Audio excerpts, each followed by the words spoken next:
नमस्कार, स्वागत आहे तुमचं माझ्या चॅनलवर। तर आज आपण खोबरा किस म्हणजे डेसिकेटेड कोकोनट घरच्या घरी कसं बनवायचं, आता सणासुदीच्या दिवसाला सुरुवात झालेली आहे। तसेच गौरी गणपतीचे आगमन थोड्याच दिवसात होणार आहे। त्यासाठी आपल्याला भरपूर प्रमाणात नारळाचा किस किंवा ओला नारळ जास्त प्रमाणात लागतो। तर त्यासाठी आपण हे आधीच करून ठेवलं घरच्या घरी तर अगदी फ्रेश असा डेसिकेटेड कोकोनट आपला घरच्या घरी बनवून तयार होते। अशा प्रकारे आपण डेसिकेटेड कोकोनट घरच्या घरी बनवून ठेवला तर आपल्याला खूप उपयोगी होते आणि आयत्या वेळेला आपण कोणताही पदार्थ यापासून करू शकतो। बाहेरून आणलेला जो डेसिकेटेड कोकोनट आहे त्याला कधी कधी वास सुद्धा येतो, तर त्यासाठी आपण घरच्या घरी असा फ्रेश डेसिकेटेड कोकोनट बनवून ठेवला तर खूपच उपयोगी पडतो। चला तर मग आता आपण डेसिकेटेड कोकोनट कसा बनवायचा ते बघूया। इथे मी एक फ्रेश असा नारळ घेतलेला आहे। तरी हा नारळ निवळताना छान असा भरलेला किंवा ताजा नारळ असावा। हलवून बघितलं तर त्यातल्या पाण्याचा खळखळून असा आवाज आला पाहिजे, तर तो नारळ असा फ्रेश असतो। तर अशा प्रकारे मी बत्त्याने ते फोडून घेत आहे। त्यातलं आपल्याला पाणी काढून घ्यायचं आहे। या पाण्याचा आपण या डेसिकेटेड कोकोनटमध्ये किंवा नारळाचा किस करताना वापरणार नाही आहोत, फक्त आपण नारळाचा उपयोग यामध्ये करणार आहोत। आता यातलं पाणी तुम्ही पिऊ शकता। तर आता मी हे पाणी काढून घेतलेलं नारळ, यामध्ये थोडासा कचरा आहे, तर हा कचरा व्यवस्थित कपड्याने पुसून घ्यायचा आहे। आपल्याला पाण्याचा यामध्ये अजिबात वापर करायचा नाही। तर बघा, यामधलं ही जी साल आहे ती काढून घेते आहे वरची, म्हणजेच यातला कचरा जो आहे तो आपल्या नारळाला लागतो, तर त्यासाठी। तर बघा, अशा प्रकारे कॉटनच्या कपड्याने मी व्यवस्थित पुसून घेतलेला आहे। हे नारळ आपल्याला पाण्याने धुवून घ्यायचं नाही, तर व्यवस्थित कपड्याने पुसून घ्यायचं आहे। तर इथे मी एका टोपामध्ये पाणी गरम करायला ठेवलेलं आहे आणि त्यावर अशा प्रकारे नारळ ठेवायचे आहे। चाळण ठेवून त्यावर असे नारळ ठेवायचे आहे आणि आता आपल्याला 10 मिनिटं हे वाफवून घ्यायचे आहे। वाफवून घेतल्यामुळे नारळ करवंटीपासून अगदी सहज वेगळा होतो। तर 10 मिनिटं झालेले आहे। आता आपल्याला गॅस बंद करायचा आहे आणि नारळ काढून घ्यायचा आहे। नारळ गरम असतानाच आपल्याला एका चाकूच्या मदतीने याच्या ज्या कडा आहे त्या फ्री करून घ्यायच्या आहे, म्हणजे थंड झाल्यावर हा नारळ निघणार नाही, तर त्यासाठी। तर बघा, अशा प्रकारे मी थोड्याशा कडा फ्री करून घेते आहे। अशा प्रकारे कडा फ्री केल्यामुळे करवंटीपासून नारळ अगदी सहज निघतो। तर तुम्ही बघू शकता, तर मी दोन्हीही नारळाच्या कळा फ्री करून घेते आहे आणि हा नारळ गरम आहे, तुम्ही कपड्याने सुद्धा पकडू शकता, हाताला चटका लागतो।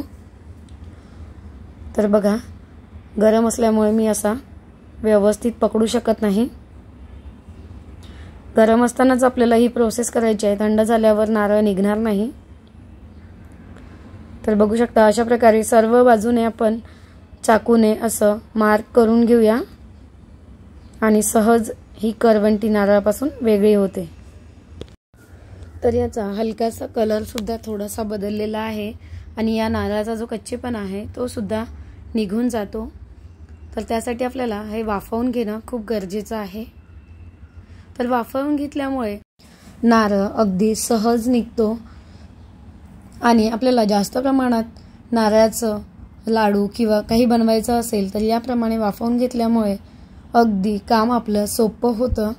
तर त्यासाठी तर बघा, इथे मी नारळाची करवंटी काढून घेतल्यावर सोलाण्याने हे नारळाचं जे वरचं साल आहे ते काढून घेते आहे। तर बघा, मऊ झाल्यामुळे अगदी सहज निघतं।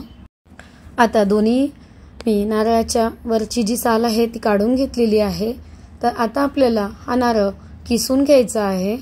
एका छोट्या आकाराच्या किसणीने हा व्यवस्थित किसून घ्यायचा आहे, जेणेकरून हा बारीक किस झाला पाहिजे। तर त्यासाठी तुम्ही मिक्सरमध्ये वाटू सुद्धा शकता, पण मिक्सरला वाटण्याची प्रोसेसपेक्षा आपल्याला खोबरं किसून घेतलं तर त्याचं डेसिकेटेड कोकोनट किंवा नारळाचा किस खूप छान असा होतो। आपण एका नारळाचाच इथे डेसिकेटेड कोकोनट बनवून घेणार आहोत। तर तुम्हाला जास्त प्रमाणात करायचं असेल तर तुम्ही जास्त नारळ घेऊन ही प्रोसेस सेम आहे अशाच प्रकारे तुम्ही जास्त नारळाचा किससुद्धा याचप्रमाणे करू शकता। या बारीक किसणीने छान असा बारीक आपला नारळ किसून तयार झालेला आहे। आता मी गॅसवर एक कढई तापायला ठेवलेली आहे। कढई तापली की त्यामध्ये हा जो नारळाचा किस आहे तो टाकायचा आहे आणि मंद आचेवर आपल्याला व्यवस्थित परतून घ्यायचं आहे, जेणेकरून यातलं जे नारळाचं दूध आहे ते कमी झालं पाहिजे आणि व्यवस्थित हा नारळाचा किस कोरडा झाला पाहिजे। गॅस अगदी कमी ठेवायचा आहे। मोठा गॅस करून आपल्याला हा जो किस आहे तो भाजायचा नाही किंवा परतून घ्यायचा नाही, तर सतत ढवळत राहायचं आहे, सोडून द्यायचं नाही मध्येच। तर व्यवस्थित कमी गॅसवर आपल्याला यातला जो दुधाचा अंश आहे तो कमी झाला पाहिजे। तर बघा अशा प्रकारे व्यवस्थित परतून घ्यायचं आहे। तर कलर सुद्धा बदललेला आहे, थोडासा हलकासा कलर बदलतो याचा। 10 ते 15 मिनिटं व्यवस्थित आपल्याला कमी गॅसवर परतून घ्यायचं आहे। व्यवस्थित अगदी तळापासून परतून घ्यायचं आहे। गॅस अगदी कमी असल्यामुळे व्यवस्थित परतता येतं आणि छान यातलं जे मॉइश्चर आहे ते कमी होतं।